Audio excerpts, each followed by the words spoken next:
Hello guys, welcome back to my channel. जैसे कि हमने अपने प्रीवियस वीडियो में इंपॉर्टेंट क्वेश्चन आंसर्स किए थे, तो आई होप कि वो क्लियर हो गए होंगे द रेड ट्रैप के, ठीक है। और समरी भी क्लियर हो गई होगी। नेक्स्ट हम आज बात करेंगे इंडिगो, जो कि फ्लेमिंगो का चैप्टर 5 है, टर्म सेकंड सिलेबस, ठीक है। तो इंडिगो का जो चैप्टर था वो आपको क्लियर है, आई थिंक कि वो भी क्लियर होगा, आई होप, ठीक है। उसमें क्या था, जो गांधी जी हैं उन्होंने हमारे पीजेंट्स के, जो चंपारण के पीजेंट्स थे, जो 15% टैक्स देते थे इंडिगो पर, इंडिगो का मतलब होता है नील की खेती पर, ठीक है। तो उस पर उन्होंने, गांधी जी ने क्या एफर्ट्स किए, क्या मूवमेंट्स चलाए, ठीक है, कैसे उनके टर्निंग पॉइंट प्रूव हुआ, ये तो सारी चीजें गांधी जी के एफर्ट्स हैं। कैसे कैसे कैसे मूवमेंट्स को मूव ऑन कराया, ये सारी चीजें इसमें सीखी है। One thing is also there, एक प्रॉब्लम हो गई थी गाइज। मैंने जो अपनी वीडियो में, राजकुमार शुक्ला नाम था उस पीजेंट का, जो आया था इलिटरेट पर्सन, जो गांधी जी से मिलने आया था, जिसने अपनी प्रॉब्लम बताई थी कि वो चंपारण से आया है और वहां पर 15% टैक्स लिया जाता है इंडिगो की फसल के लिए एज अ टैक्स। सो उसका नाम राजेंद्र प्रसाद, मैंने क्या बोल दिया था, राजेंद्र शुक्ला बोल दिया था। राजेंद्र शुक्ला नहीं था, राजकुमार शुक्ला था उसमें नेम, राजकुमार शुक्ला याद रखना। और राजेंद्र प्रसाद के घर गए थे, जो प्रेसिडेंट थे, फर्स्ट प्रेसिडेंट, ठीक है। तो लेट्स स्टार्ट क्वेश्चन आंसर। जो इंपॉर्टेंट क्वेश्चन आंसर्स हैं of your NCERT book, let's see. Strike out what is not true in the following. Rajkumar Shukla कौन था? Was a share cropper, a politician, delegate था, या अ landlord था? तो राजकुमार शुक्ला जो था वो था शेयर क्रॉपर। कौन था? जो बटाई पर खेती करता था, यानी कि जो क्रॉप करता था शेयर पे, यानी कि शेयर क्रॉपर था, बटाईदार था वो। राजकुमार शुक्ला वॉज पुअर था, या फिर फिजिकली स्ट्रांग था, इलिटरेट था। तो कौन था? पुअर भी था और इलिटरेट भी था, ठीक है। नेक्स्ट क्या है हमारा question answer, let's see. List the places that Gandhi ji visited between his first meeting with Shukla and his arrival at Champaran. यानी कि कौन कौन से प्लेसेस हैं जहां गांधी जी ने विजिट किया था अपनी फर्स्ट मीटिंग के दौरान पे, ठीक है, शुक्ला की।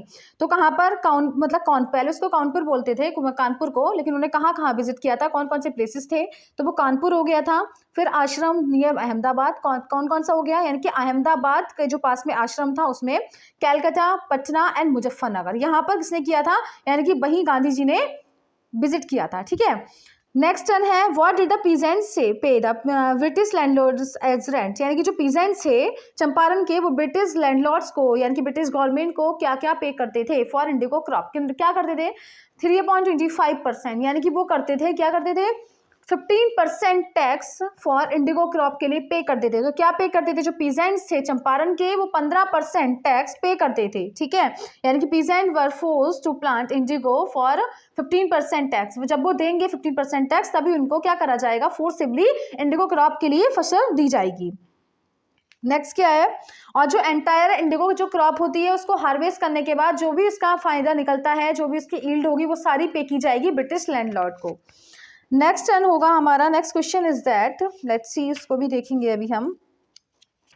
ये सारे इंपॉर्टेंट क्वेश्चंस हैं जो मैं करा रही हूँ, और अगर आपको कहीं प्रॉब्लम हो तो जस्ट आस्क टू मी, मेरे से पूछ लीजिएगा। लेकिन उससे पहले जो क्वेश्चन आंसर हम करा रहे हैं उसकी समरी क्लियर होना बेहद जरूरी है। Why do you think that Gandhi ji consider the Champaran episode to be a turning point in his life. Gandhi ji की जो ये चंपारण मूवमेंट था, इसके लिए उनकी लाइफ का टर्निंग पॉइंट क्या होता है? टर्निंग पॉइंट मतलब होता है एक ऐसा स्टेप, एक ऐसा एक्शन जो हमारी पूरी लाइफ को बदल के रख दे, हमारी लाइफ को जहां पे हमें उससे कहीं ज्यादा ऊपर पहुंचा दे, बिल्कुल टर्न कर दे लाइफ को। टर्निंग पॉइंट का मतलब जीवन का बदलाव पॉइंट, यानी कि हमारे उस पॉइंट ने हमारी जिंदगी को पूरा बदल दिया, चाहे वो डैपरिंग किया हो, चाहे उसको क्लैशिंग किया हो, यानी कि चाहे उसको संवारा हो, चाहे उसको बिगाड़ा हो, बट एक टर्निंग पॉइंट, ठीक है। तो गांधी जी की लाइफ में वो चंपारण एपिसोड को टर्निंग पॉइंट क्यों समझा जाता था? वो इसीलिए समझा जाता था बिकॉज बिफोर चंपारण एपिसोड से पहले no one no Gandhi ji को कोई भी नहीं जानता था, no one new Gandhi ji. और जब गांधी जी ने ये मूवमेंट किया, गांधी जी जब चंपारण में गए, गांधी जी ने अपना ये जो इसके क्रॉप्स के पीछे, इंडिगो क्रॉप्स के पीछे फाइट शुरू किया, अपने आर्ग्यूमेंट्स रखे, ठीक है। तो उस दिन के बाद गांधी जी को चंपारण में सभी लोग जानने लग गए कि वो एक ऐसा इंसान है जो हमारे लिए लड़ा, जबकि वो ही वॉज अ स्ट्रेंजर, वो एक स्ट्रेंजर है, लेकिन फिर भी being a stranger he is helping our, है ना, वो हमारी क्या कर रहा है, ही इज हेल्पिंग अस, हम लोगों की हेल्पिंग कर रहा है, और जबकि वो क्या है, वो एक तरीके से स्ट्रेंजर है। तो ये हमारा टर्निंग पॉइंट था। गांधी जी ने चंपारण मूवमेंट के बाद ऐसे कई मूवमेंट किए, जैसे कि साल्ट सत्याग्रह मूवमेंट हो गया, ये सारे सत्याग्रह आंदोलन हो गया, या फिर सॉल्ट आंदोलन हो गया, सारे आंदोलन गांधी जी ने चंपारण के बाद ही किए थे। तो गांधी जी के लिए जो टर्निंग पॉइंट इसीलिए हो गया, गांधी जी को चंपारण में पहले कोई नहीं जानता था इस मूवमेंट के बाद, मूवमेंट से पहले, लेकिन जब गांधी जी वहां पर गए और उन्होंने सबसे विजिट किया, आर्ग्यूमेंट्स रखे, अपने पॉइंट ऑफ व्यू से सोचा, तो गांधी जी को चंपारण के जितने भी लोग थे सभी लोग गांधी जी को जान गए, और गांधी जी का वहां पे बहुत ज्यादा रिगार्ड या रिस्पेक्ट मिलने लगा। Next question that how was Gandhi ji able to influence lawyers, Gandhi ji जो थे वो लॉयर्स को इन्फ्लुएंस यानी कि कैसे प्रभावित किया, कैसे उन्होंने अपने उसमें लिया, तो गिव इंस्टेंसेस, उसके एग्जाम्पल दीजिएगा। लॉयर्स जो थे वो गांधी जी को एडवाइस देने आए, एडवाइस करने आए। जब लॉयर्स जब गांधी जी को जेल जाने लगे, पीजेंट्स ने कहा कि गांधी जी जेल जाएंगे तो पीजेंट्स भी जेल चले जाएंगे, तो जो लॉयर्स थे वो गांधी जी और पीजेंट्स को सपोर्ट नहीं कर रहे थे। लेकिन फिर क्या हुआ, उनके दिमाग में एकदम दिमाग आइडिया स्ट्राइक किया, उन्होंने कहा कि एक जो स्ट्रेंजर होके गांधी जी हमारे यहाँ के पीजेंट्स की हेल्प कर रहे हैं, और हम तो फिर भी जहाँ यहाँ के जो पीजेंट्स हैं वो हमारे इस डिस्ट्रिक्ट को बिलोंग करते हैं, हम तो इन पीजेंट्स को जानते भी हैं, ठीक है, अकेंटेंस भी हैं, और जबकि गांधी जी हैं जो है वो स्ट्रेंज हैं, तो जब वो स्ट्रेंज होने के बावजूद कोई ना लगते हुए भी उन लोगों की हेल्प कर रहे हैं, तो हमें क्यों नहीं हेल्प करनी चाहिए। उन्होंने यानी कि अपने को शेमफुल फील किया, और जब उन्होंने शेमफुल फील किया तो वो दोबारा गांधी जी के पास गया, उन्होंने दोबारा सपोर्ट करना शुरू कर दिया। तो यानी कि गांधी जी ने अपने हेल्पिंग नेचर से, अपने क्या बोलो मतलब उसके लिए वर्ड भी कम पड़ जाएगा, यानी कि गांधी जी ने अपने हेल्पिंग नेचर से ही, जो स्ट्रेंजर होने के बावजूद भी उन्होंने पीजेंट के लिए हेल्प करने का हाथ बढ़ाया उनकी ओर, तो इसी ने उनको शेमफुल बना दिया गांधी जी के इस एक्शन ने, और उन्होंने हेल्प करने के लिए मान गए। ठीक है, नेक्स्ट क्वेश्चन, आई होप कि ये सारे क्लियर हो गए होंगे। What was the attitude of the average Indian in smaller localities towards advocates of home rule, यानी कि किसका, what was the attitude average Indian का स्मॉलर लोकेलिटीज में एडवोकेट्स के प्रति क्या एटीट्यूड था या क्या रिएक्शन था।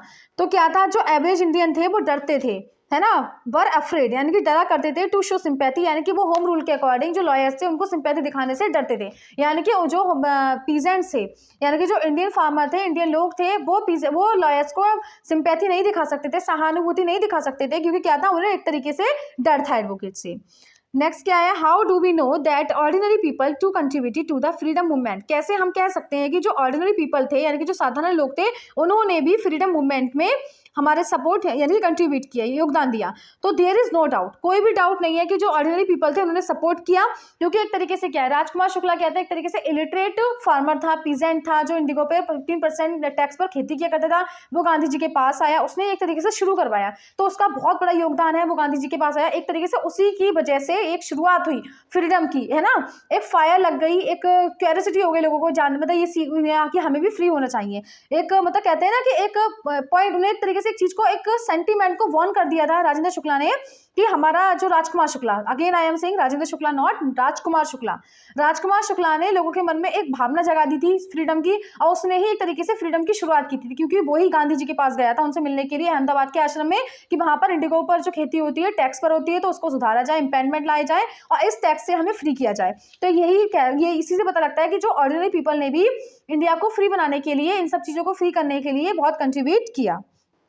ठीक है, तो आपके क्वेश्चन आंसर्स में आई थिंक कि यही दे रखे थे, और मैंने यही क्लियर भी कर दिए हैं, और यही है, देखते हैं एक बार और, लेट्स सी, हाँ यही क्वेश्चन आंसर है, और मेरे अकॉर्डिंग तो ये क्लियर हो गया होगा चैप्टर, लेकिन अगर आपको फिर भी नहीं हुआ हो तो प्लीज़ मेरे से बोल दीजिएगा। तो हमारे सारे चैप्टर क्लियर हो गए हैं, बस विस्तार में एक चैप्टर बचा है, मैं बार बार बोल देती हूँ, लेकिन फिर मैंने सोचा कि मैं क्वेश्चन आंसर ही कंप्लीट करा देती हूँ, जो मैंने चैप्टर कराए हैं उसके बाद फिर रिवांस कराएंगे। लेकिन एक बात और बोल रही हूँ, जो मैंने स्टार्टिंग में ही बोली थी, इंडिगो में जो राजेंद्र कुमार शुक्ला था, वो राजेंद्र शुक्ला नहीं, राजकुमार शुक्ला नाम है, जो पीजेंट था, गांधी जी से मिलने आया था, उसी ने वहाँ की प्रॉब्लम के बारे में बताया था कि चंपारण में ऐसे ऐसे जो इंडिगो खेती पर टैक्स दिया जाता है, तो आप वहाँ पर जाकर इस प्रॉब्लम को सॉर्ट आउट कराएं। ठीक है, तो उसका नाम राजकुमार शुक्ला था, और जिसके घर गांधी जी गए थे उसका नाम था राजेंद्र प्रसाद, वो प्रेसिडेंट थे। ठीक है, तो आई होप ये क्लियर हो गए होंगे। नेक्स्ट चैप्टर हम कल शुरू करेंगे, या फिर उससे पहले कुछ और भी देख लेंगे अगर नहीं होगा तो। लेकिन अगर आपको समझ में आ रहा है तो बहुत अच्छी बात है, और अगर नहीं आ रहा हो तो प्लीज़ मेरे से पूछ लीजिएगा, लेकिन आई होप कि क्लियर हो रहा होगा। ठीक है, bye, let's meet in next video, okay.